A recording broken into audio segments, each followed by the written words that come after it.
Get started here. Today, I want to talk about our leverage model, and Ben talked about this several weeks ago with the partners. So let me share my screen here.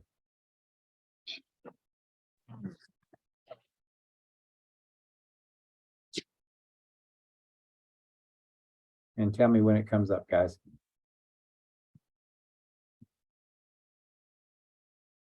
Can you see it? Yeah. Okay. One of the things is that we always want to be looking at is how do we increase our hourly rate? Because if we take the number of hours we work and we take our pay and we divide the hours into our pay, that gives us our average hourly rate. And one of the ways we're able to leverage that is with our concept of doing a team within a team. So first off, what is leverage? And the dictionary defines leverage as the use or something to maximize to its advantage. And that could be just when we need to pick up a big rock, okay? We'll put it in a wheelbarrow because we can get that leverage of having that wheel on the front. We pick up the two handles where we can carry it for a great distance, okay? In business, that's something is time for us though. And the time we want to do is take a look at our systems. The systems we have are leverage. The technology we have with Brevity is a huge leverage. And our team is also a leverage. And it's providing coaching, training, mentorship. It could be also activities and just our standards and expectations. So you know it's expected. Okay. One of the things a lot of people do though is they confuse leverage with luxury. And what they do is they get someone to do a task for them to show a home or input a listing, but then they don't use that time to go create more income for themselves. So that then becomes a luxury. They're not leveraging it where they can actually take those tasks that we do as agents and leverage it into the highest producing task, such as, if we go on an appointment, that's a much higher income producing task than inputting a listing. Okay. Leverage requires us to use our newfound time for something more productive. Okay. Now there's 5 things that we never leverage out. And that's practicing scripts, lead generation, lead follow-up, go on appointments, and negotiate contracts. Those are things we never leverage out. Those are things that we always will do. But if it's outside one of those 5, those are things we should be looking to leverage out. And that's why our model is set up the way it is. Okay, so why do leverage? Okay, every real estate professional hits the ceiling. Okay, and what do we do about it? And Tamara, that was on a couple weeks ago, she talked about when she got on, she was a top producer in her market center, but then she started hitting the ceiling until she got the showing agent model. And then she did 84 transactions that year. Okay, but again, that was leverage and she knew how to do it. So then she was able to utilize it. Now, these ceilings are created about a fixed amount of time that we have each day, week, or year to work. Okay. So the secrets to the success on that is 1, success is guaranteed when priorities happen in the right order. And what that first means is that's why we always do our calls first thing in the morning, is because we get that thing off the plate. We can set up appointments for that afternoon, which is one of those things that we don't leverage out either. But if we don't call till the afternoon, and now we're trying to set up an appointment for the next day, now we could run the risk of someone's already out there if it's an expired or canceled, or it's something also now that we've missed out an opportunity to capture that person when they were ready to talk to us. So it's always doing in the right order. The second secret is more hours will not equate to more success. Just by putting more hours into something doesn't mean it's going to be successful for us. By us implementing leverage to the leads for more success, and that can be using our dialer, okay? Because that cuts down on that time that we need to call because it's dialing those things for us, okay? It could be also, how do we take care of, going through the inspection process or getting our listings inputted or setting up our open houses. I mean, that's our leverage that we have with Luth and Kat that fix us up on those different things. The next one is focusing on increasing our hourly rate and really looking at a transaction breaking down those hours and then seeing where we can leverage those things out. So we're going to be looking at a typical transaction. And you guys know about our leverage model, that when you do 1 to 2 deals, you stay with us. When you do 3 to 4, we get you a showing agent. We hire that person. Now it's paid out of the commission from the sale, but it's still something I'm going to show you where you make more money from it. And when you average 5 to 6, you get a half of an admin or a 20-hour-a-week admin. We get 7 to 8, there's another leverage that kicks in. So we're going to concentrate really on this 3 to 4, 5 to 6, and 7 to 8. So our leverage model case study is, okay, and this is where Tamara talks about, prior to joining the team, I was already a top agent compared to my peers. Yet with the team, I broke records and made more profit than I ever imagined. Okay. After a few years on the team, I began to hit a ceiling of achievement again, because I was literally running out of time to work, to be a mom, and live a good life. Okay. So the goal is to improve both your life and your income by focusing on increasing your hourly rate. Okay. So here's an exercise we all want to do is, if you've been in real estate for over a year, take your last year's income. Okay. And let's just say that you made 80,000 and you worked 48 weeks last year. Okay. So that would equal out to $1,666 per week. All right. If you add up all the hours you work, if it's 20, 30, 40, 50, 60 or more, okay, and just be honest with yourself, divide that by your weekly income, and that's your average hourly rate then. So if you worked 50 hours a week, then that'd be approximately $330 an hour is what you'd be looking at. Okay. So let's take a look at leverage model of 1. Okay. Closing 1 or 2 transactions per month. And the vast majority of real estate agents generate transactions without any types of leverage. With Place, I mean, we provide massive amounts of leverage in our technology or support to help you achieve your goals. Now, focus 1, build a consistent and predictable business and income. And that's why we always say that once you get that 1 deal, we don't want to stop prospecting. We don't want to stop lead follow-up. We want that to continue on. And that's why we have that support mechanism behind you, where you can still focus on generating more business. So the first level is on a buyer transaction. Okay, let's say you had 3 hours generating the lead. You had the 1 hour with a buyer consult. You did 10 hours of showing him, 1 hour of doing the offer and the negotiation, inspection and appraisals, 4 hours. Closing is an hour. So it's 20 hours you've invested. So average hourly rate, say it's 5,500 times divided by 20. That would be $275 for that transaction. Okay. Per hour, pretty good hourly rate, right? And that's calculated off of a 50% commission of 11,000. All right. So 24 transactions is going to give you a yearly income of 132,000. You guys got that? So that's level 1. Now level 2, we're increasing your average hourly rate by adding a showing agent. So first we'll go through and review the same amount of figures that we had previously examined. And now we add the showing partner. And this is the lead agent, which is you. You've got your team resources, and then now you've got your showing partner. So you can see that on this part, the showing agent is taking up 10 hours, also with inspections, appraisals, and closings. So now you've got 5 hours invested instead of 20. So let's take a look at what that looks like then, as opposed to this being our first one again. And then we do, say, 52 transactions, count at 35% for the agent, 15% for the showing agent. You can see the showing agent is going to be making 85,000, and the agent on the same 52 transactions will be doing 200,000.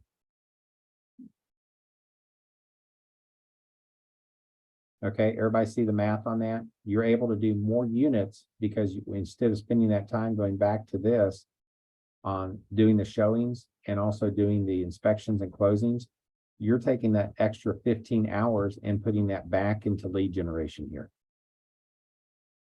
So you're able to generate more leads, and then that helps your showing agent go show more houses and thus get you more closed units. Now, let me tell you, we've had a buyer's agent and all they did was work with buyers because we always talk about listings being keen. Jean Davis, she was on a Rivety happy hour. She did 220 transactions, all with buyers in 1 year.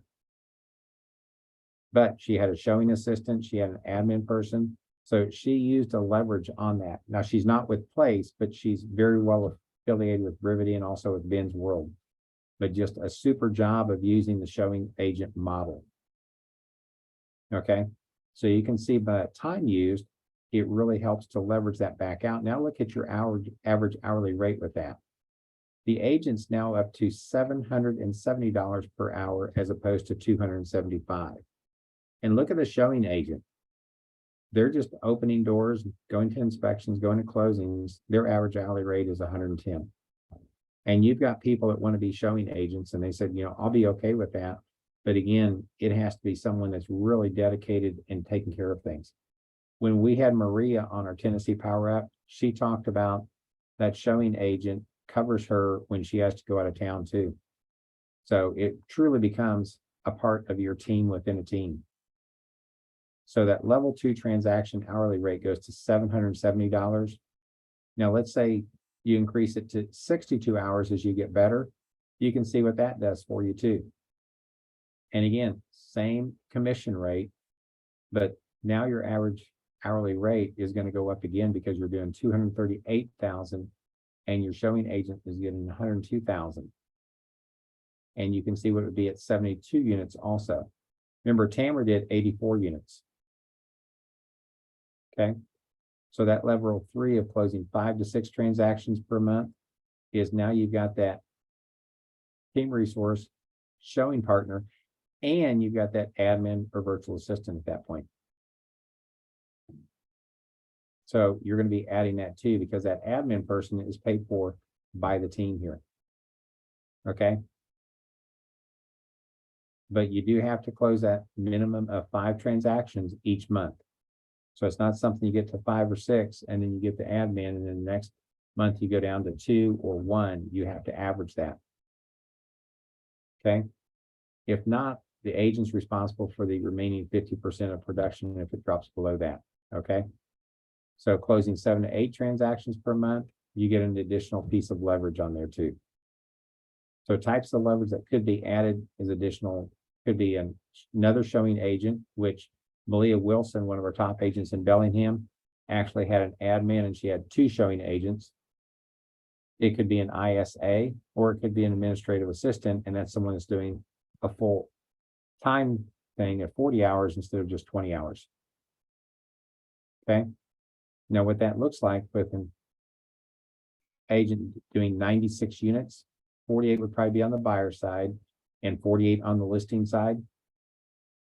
So on that aspect of it, when we go down here,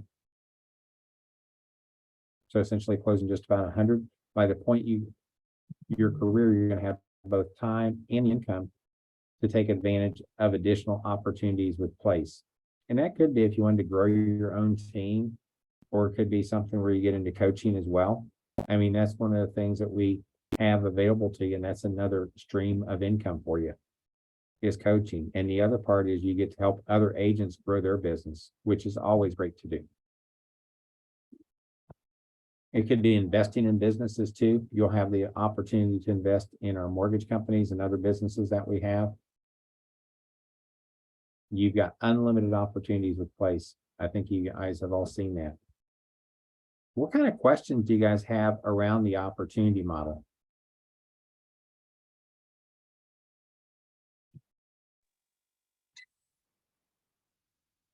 Hi. Any questions around it? Yeah, I have a quick question. Go ahead. Sorry. You can go ahead. Showing, like having a straight showing agent, how far are we away from that? Just overall, what would that look like just within like our team right now? You'd And then would average that three would to- just be, averaging 3 to 4 transactions a month, which Okay. essentially would put you on pace for 33 to 40 transactions in a month on the low end of it. Is that an average or is that like a consistent 3 to 4 transactions? What if I did 8 this month and 1 next month? And you know what I'm saying? And you did 8 the next month, and then you did 2. Yeah, something like that. That'd be a conversation you and I would have. Because Gotcha. again, one of the things you got to look at is that showing agent is totally dependent, their income is on you, because Sure. that's your showing agent. We don't share that showing agent with the team. They are only yours. So we would talk about, okay, is that going to be fair to Sally for her to have 1 month where she's got great income and the next month she doesn't have anything and can't pay the bills? Right. Get rid of that box. I'm trying to print stuff Okay. off and then I Does that make can't because sense? when print comes up, that's there and it. Okay. What other questions do you have on the showing agent model?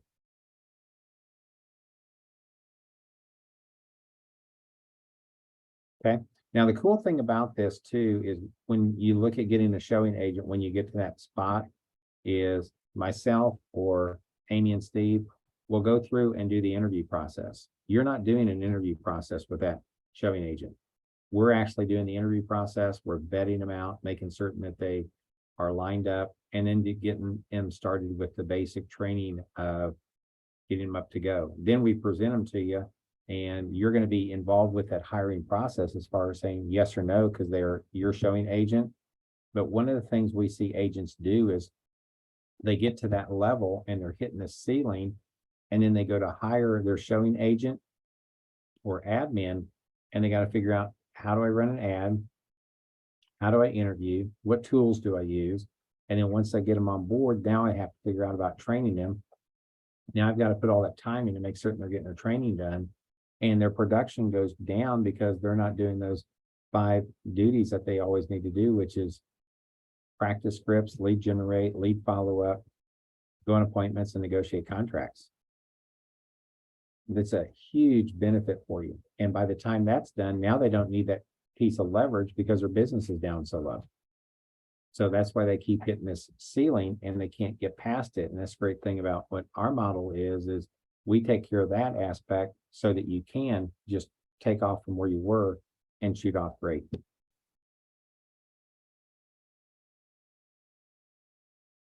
What other questions? Any other questions around the showing model? Okay, one last thing I do want to talk about is Built How is coming up in September. Okay, if you guys have not heard about it, you're probably going to hear about it tomorrow on Chris's call. Okay, its place day is the 11th, isn't it, Amy? And then we've got Built How the 12th, 13th, and 14th. If you've never been, I would suggest you going.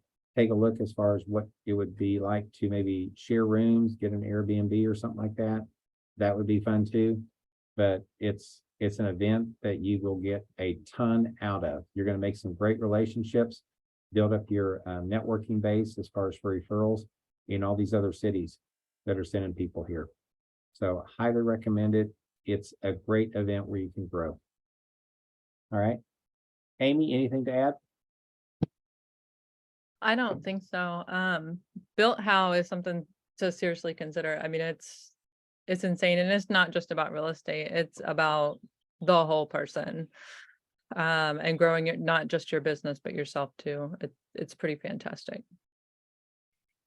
Thank you. Absolutely correct. All right, guys, I'm going to let you guys go. We're pretty much on time today. Thank you guys for showing up. Have a great day and go out and grow your business. Thank you. See ya.